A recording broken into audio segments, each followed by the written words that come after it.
नमस्कार, स्वागत है आपका A to Z न्यूज में। मैं हूं आपके साथ गुंजन लोधी। आज हम बात करेंगे खास खबरों की, लेकिन उससे पहले एक नजर हेडलाइंस पर।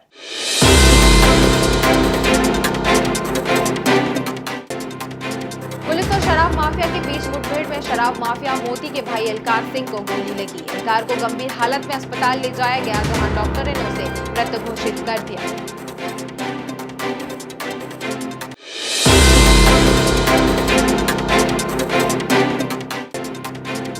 भोपाल जेल की बड़ी लापरवाही, पुरानी जेल से एक कैदी हुआ फरार। आरोपी के फरार होने की सूचना बैरिया थाने में दी गई।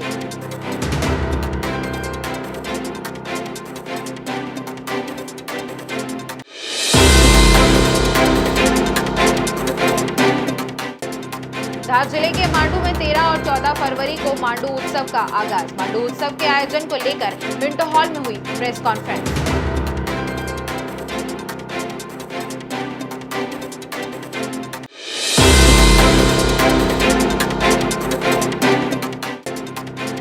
आगामी नगरीय निकाय और पंचायत चुनाव के लिए भाजपा जोर शोर से कर रही है तैयारी। नगरीय निकाय चुनाव संचालक समिति की बैठक का आयोजन भी किया गया।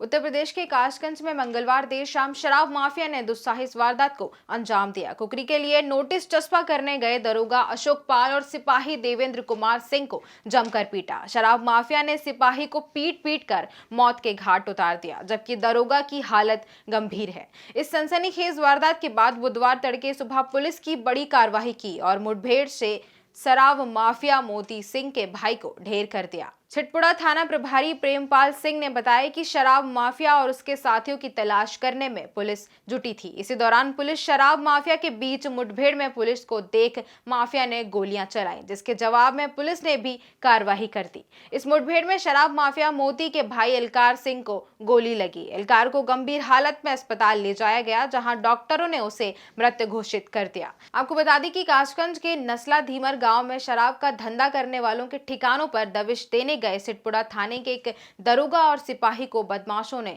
दौड़ा कर पीटा। उन्होंने पुलिसकर्मियों की वर्दी फाड़ दी और असलहे छीन ली।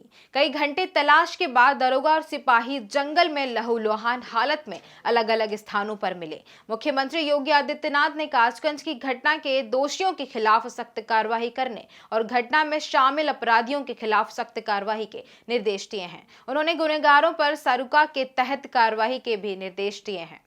पुलिस पर हुए हमले का एक कनेक्शन मैनपुरी से भी जोड़ा जा रहा है। यहां मौके से एक बाइक पड़ी मिली जो बदमाशों की है। आपको बता दें कि 2016 में एटा के अलीगंज और मैनपुरी के क्षेत्र में जहरीली शराब से 48 लोगों की जान चली गई थी। इसमें जहरीली शराब को मैनपुरी से ही अलीगंज और एटा के अन्य हिस्सों में भेजा गया था। इस घटना के बाद से लगातार शासन और प्रशासन की सख्ती से इस पर अंकुश तो लगा, लेकिन अभी भी चुपके अवैध और कच्ची शराब का धंधा चलता जा रहा है।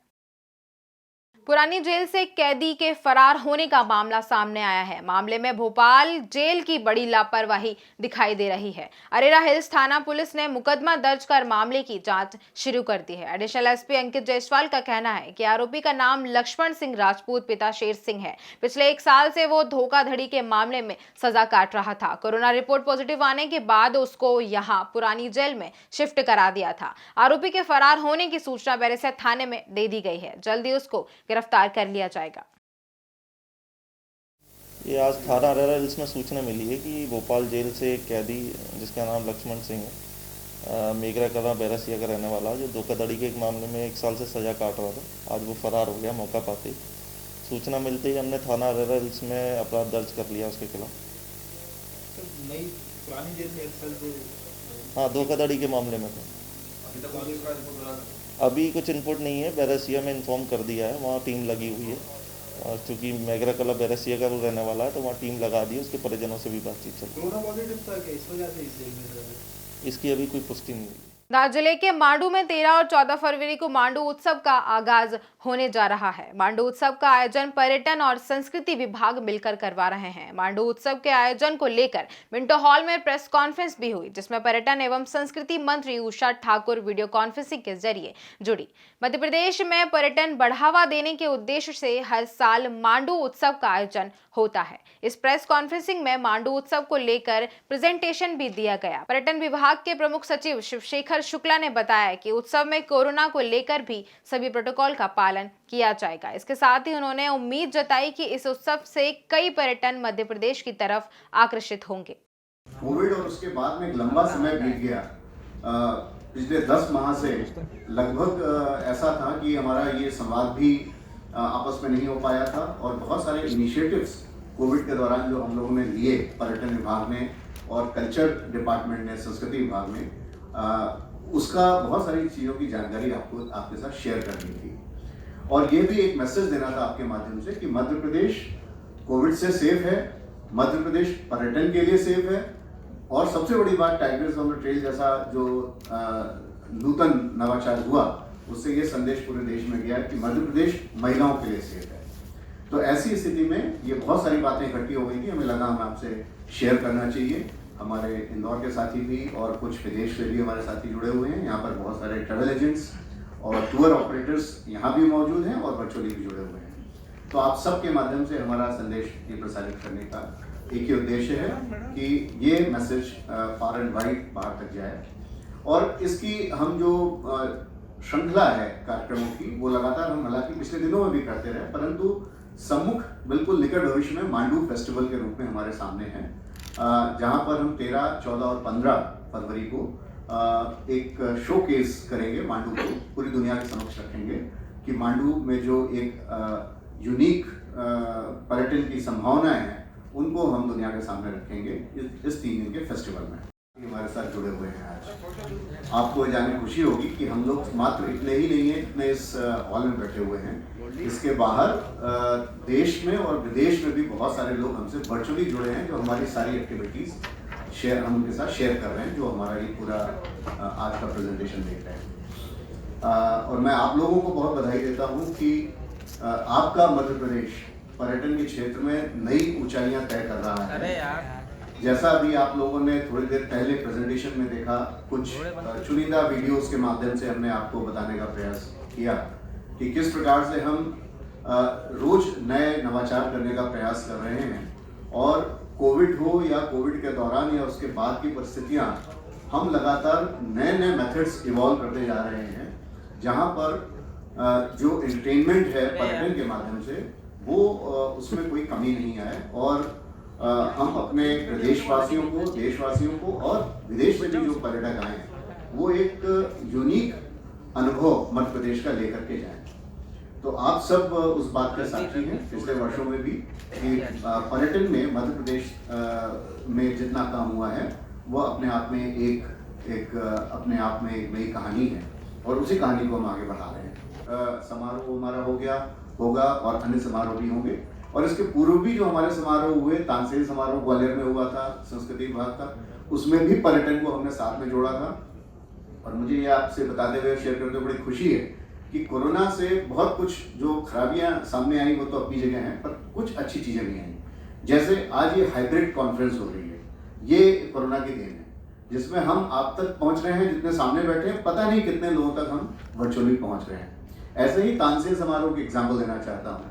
वो समारोह हाइब्रिड मोड में हुआ, फिजिकल लोग भी वहाँ पे देखने आए, परंतु फिजिकल जो देखने आए भौतिक रूप से उपस्थित थे उनकी संख्या नेचुरली सीमित हो सकती है और कोरोना काल में तो और भी सीमित हो सकती है, परंतु उसको वर्चुअली 2.5 लाख से ज़्यादा लोगों ने देखा, जो कि पहले कभी भी ऐसा नहीं हुआ होगा। एक शहर के एक कोने में हो रहा फेस्टिवल 2.5 लाख लोग वर्चुअली देखें, तो ये एक अपने आप में रिकॉर्ड बन गया। उन्हें एक 360 डिग्री व्यू मिले और परिवार में जो भी सदस्य हैं, बड़े बुजुर्ग भी हों, नौजवान भी हों, बच्चे भी हों, सबके लिए कुछ ना कुछ वहाँ पर पर्यटन की संभावना है। परंतु ये भी एक कहना है कि मांडू फेस्टिवल अपने आप में एक फेस्टिवल जरूर हम कर रहे हैं, परंतु उसका मतलब ये नहीं है कि मांडू केवल 3 दिन के लिए ही खुला हुआ है। इसके माध्यम से हम पूरे देश में ये संदेश देना चाहते हैं कि मांडू आइए और ये कभी भी आइए, किसी भी सीजन में आइए और वहाँ पर पर्यटन की दृष्टि से इतिहास की दृष्टि से, हेरिटेज की दृष्टि से वहाँ पर जो चीज़ें हैं उन्हें देखिए। इसी कड़ी में हम आज आपको थोड़ा ये बता दें कि एक सप्ताह बाद उसके 20 तारीख से लेकर 26 तारीख फरवरी के बीच में खजुराहो डांस फेस्टिवल जो हमारे यहाँ प्रतिवर्ष होता आ रहा है और ये 47वां संस्करण होगा, उसका भी शुभारंभ होगा 20 फरवरी को और वो 6 दिन लगातार चलेगा। हर बार होता आया है, इस बार भी होगा, परंतु इस बार खास बात क्या है, ये प्रश्न आना स्वाभाविक है। एक तो ये पोस्ट कोविड सिचुएशन में होगा, नंबर 2 इस बार सिर्फ डांस फेस्टिवल नहीं होगा, डांस के साथ साथ हमने पर्यटन और हेरिटेज और नेचर, इसकी बहुत सारी एक्टिविटीज़ को साथ में कंबाइन किया है और ये प्रयास किया है कि पर्यटन और संस्कृति ये दोनों साथ साथ चलें।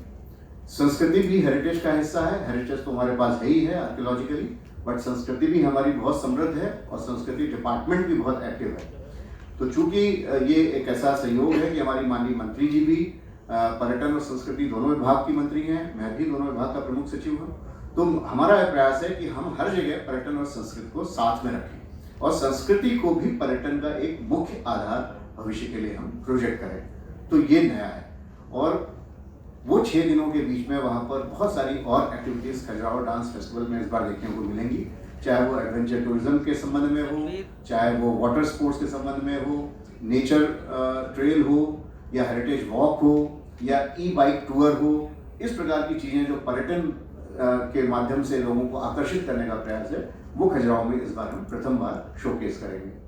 आगामी नगरीय निकाय चुनाव और पंचायत चुनाव के लिए भाजपा जोर शोर से तैयारियों में जुटी हुई है, जिसे लेकर प्रदेश कार्यालय में लगातार बैठकों का दौर चल रहा है। तो वहीं नगरीय निकाय चुनाव संचालक समिति की बैठक आयोजित की गई। बैठक की अध्यक्षता चुनाव संचालक समिति के संयोजक उमाशंकर गुप्ता ने की। वहीं इस बैठक में विधायक रामपाल सिंह, कृष्ण मुरारी मौघे सहित तमाम सदस्य मौजूद रहे। बैठक के बाद पूर्व मंत्री उमाशंकर गुप्ता ने बताया कि पिछली बैठक में तय किया गया था, जिसमें सभी नगरीय निकाय क्षेत्रों में टीम भेजी गई थी और 2-2, 3-3 जिलों में दौरा करके कमेटियां भोपाल वापस आ चुकी हैं। सभी नगरीय निकायों से सुझाव भी लिए गए हैं। साथ ही कहा गया कि चुनाव में 2 तरह का घोषणा पत्र तैयार किया जाएगा, जिसमें एक राज्य स्तर पर होगा और एक स्थानीय मुद्दों के आधार पर तैयार किया जाएगा। वहीं कांग्रेस पर मतदाता सूची में हेराफेरी का आरोप भी लगाया। साथ ही कहा कि आगे के लिए सब कमेटी बनी हुई है, उसकी फिर बैठक की जाएगी। कई तरह की अलग अलग समितियां बनाई गई हैं, जिसमें चयन प्रक्रिया, प्रचार समिति, बूथ कमेटी तथा समितियां बनाई गई हैं। चुनाव में किस तरह से जाना चाहिए, उन सभी विषयों को लेकर कमेटियों ने सुझाव दिए हैं। नगरीय निकाय चुनाव संचालन की आज बैठक थी। पिछली बैठक में हम लोगों ने तय किया था, क्योंकि मतदाता सूची में परिवर्तन का, संवर्धन का, निरसन का काम 8 तारीख से शुरू हुआ है। उसके पहले हमारी समिति के सदस्य 2-2, 3-3 जिले में गए थे, वहाँ बैठक लेकर आए हैं। कांग्रेस के समय हम जो जानते हैं कि मतदाता सूची में काफ़ी हेराफेरी की गई है, वो मतदाता सूची ठीक हो जाए, इसके लिए कार्यकर्ता काम में लगे, वो बैठक लेकर आए हैं और सभी जिलों में हमारी बैठकें हुई है और कार्यकर्ता उस काम में लगे हैं। आगे के लिए भी हमने जो सब कमेटियां बनाई हुई है, एक घोषणा पत्र की स्टेट लेवल का घोषणा पत्र बनेगा, एक हर नगर निकाय का बनेगा, उस पर भी सब कमेटी की आज बैठक होगी। अभी प्रचार समिति, बूथ प्रबंधन समिति, चयन प्रक्रिया समिति, इनकी सब कमेटी बनी है, उस पर विचार होगा।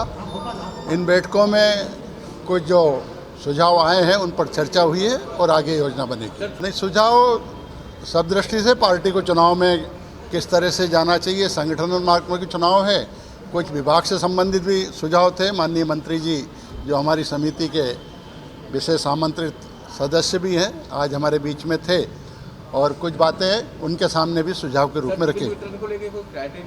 टिकट वितरण का काम इस कमेटी का नहीं है। नहीं, कहीं पर भी ऐसी स्थिति नहीं आएगी, ना ग्वालियर में ना भोपाल में। समय पर कर्मचारियों को वेतन मिलेगा, ये हम लोग देखेंगे। फिलहाल बुलेटिन में इतना ही। इसी तरह की तमाम तरोताज़ा खबरों के अपडेट्स के लिए बने रहिए हमारे साथ A to Z न्यूज़ पर। नमस्कार।